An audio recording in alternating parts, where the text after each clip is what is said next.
Halo semuanya, kembali lagi bersama saya Madianto dengan tema Minimalis Indonesia. Kali ini kita akan membahas tentang minimalis yang sesungguhnya. Suatu hari, seseorang melihat seekor kucing minum air dari kolam. Dia kemudian menyadari bahwa kucing itu ketika haus hanya minum secukupnya, tidak lebih, tidak kurang, tapi persis dengan jumlah yang dibutuhkan. Kucing itu tidak membebani dirinya sendiri dengan minum berlebihan, karena itu hanya akan menghambat pergerakannya. Juga tidak mengurangi porsi minumnya karena akan menyebabkan dehidrasi. Berbeda dengan manusia yang cenderung sering mengkonsumsi banyak sehingga lebih dari yang mereka butuhkan, kita mungkin tidak minum air secara berlebihan, tapi kita sering membebani diri kita dengan segala jenis material, harta benda, membeli lebih dari yang kita butuhkan untuk tetap hidup dan berkembang. Konsumerisme datang dengan harga yang mahal. Karena itu banyak orang yang mau bekerja dengan sekeras mungkin demi mengejar harta benda yang tak terhingga, sehingga mengubur diri mereka sendiri dalam jurang keuangan yang dalam dan menyebabkan keangkuhan hingga keegoisan yang muncul dari sifat alami manusia yang cenderung serakah. Saya punya lebih banyak, jadi saya lebih baik dari Anda. Mereka cenderung berpikir demikian.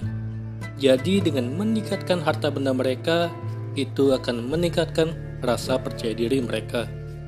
Sedangkan minimalisme adalah ketika orang berpaling untuk konsumsi berlebihan dan memutuskan untuk hidup tidak lebih dari yang diperlukan. Selain menjadi tren gaya hidup saat ini, minimalis adalah konsep yang telah lama ada dan telah terlatih selama berabad-abad. Ada rasa kebebasan dalam kesederhanaan dan rasa kebebasan saat kita tidak memiliki banyak benda yang telah dialami oleh banyak orang bijak di seluruh dunia. Mereka melihat bahwa kepemilikan suatu barang yang mahal atau banyak tidak menentukan siapa diri kita. Saya di sini mengkaji sisi filosofis minimalis dan menyelidiki mengapa lebih banyak itu lebih buruk dan lebih sedikit itu lebih baik.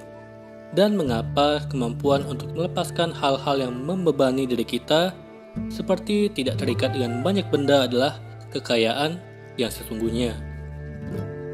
Minimalis bisa diartikan dengan berbeda cara.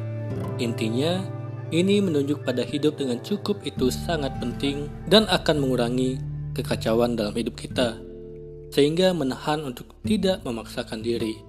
Dengan kata lain, agar tetap sederhana. Hal ini pun akan mengurangi kekhawatiran kita pada dunia. Semakin sedikit Anda memiliki sesuatu, semakin sedikit Anda kehilangan, dan semakin sedikit hal yang perlu Anda khawatirkan. Jika Anda menilai terlalu tinggi harta benda Anda, orang akan berencana untuk mencurinya atau merampoknya. Jangan tampilkan harta Anda atau orang lain akan menjadi iri dan mendoakan hal-hal buruk pada diri Anda. Jangan memamerkan apa yang dimiliki, nikmatilah tanpa orang lain harus mengetahuinya. Memiliki banyak harta membutuhkan banyak hal untuk dilindungi.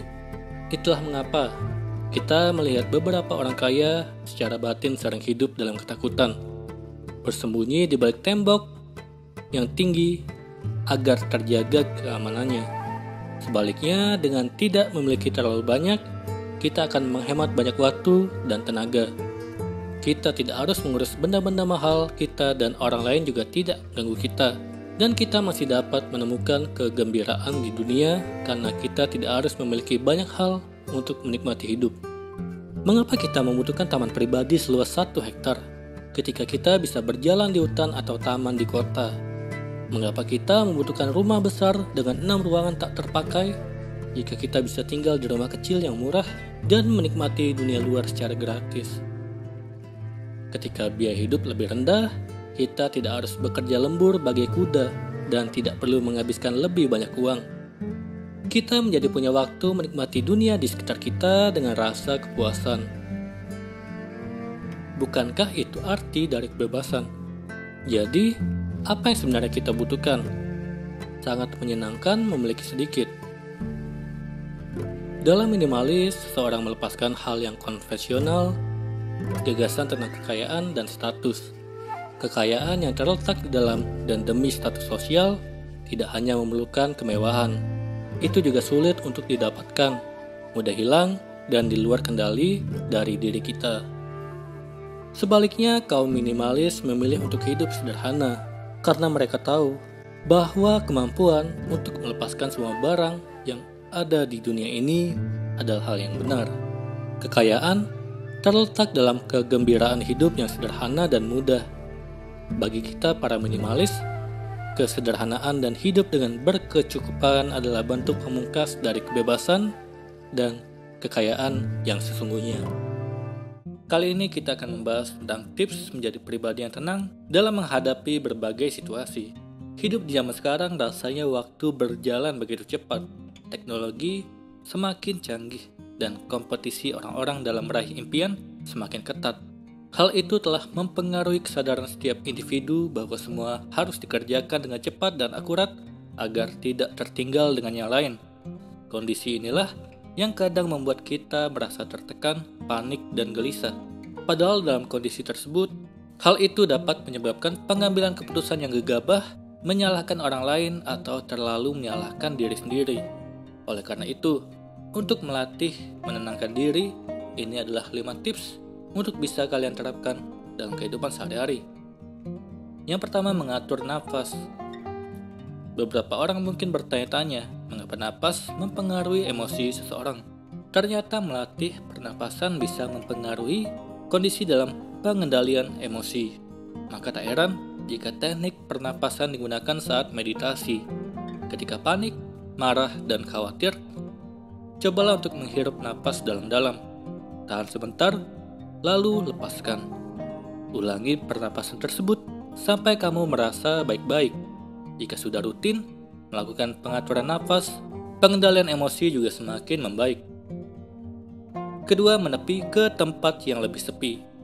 Saat kamu dalam kondisi yang tidak tenang, coba berhenti sejenak dari aktivitasmu.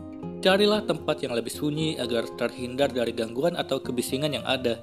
Jika sudah jauh dari kebisingan, otak akan lebih tenang dan teralihkan sejenak dari hasrat untuk melakukan sesuatu yang negatif.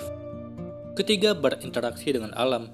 Ketika kamu sudah menghabiskan waktu seharian di depan komputer atau pusing karena menghadapi orang-orang yang mempunyai berbagai karakter, maka alangkah baiknya jika kamu rehat sejenak dan keluar untuk menghirup udara segar.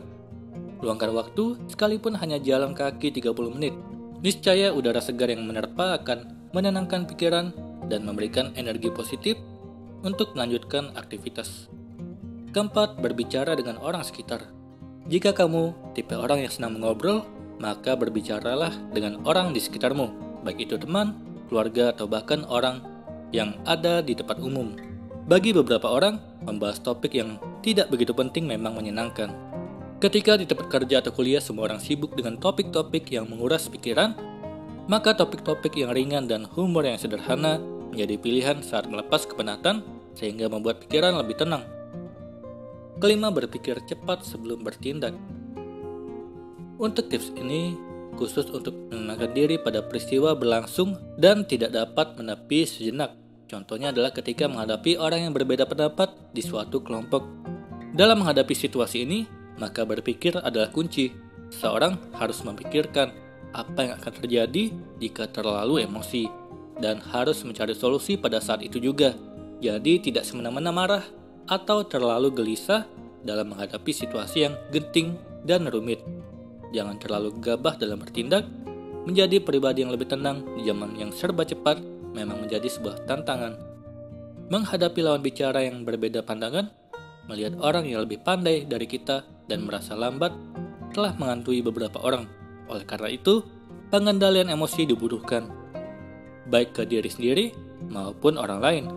Semoga ini bermanfaat. Sekian dan terima kasih.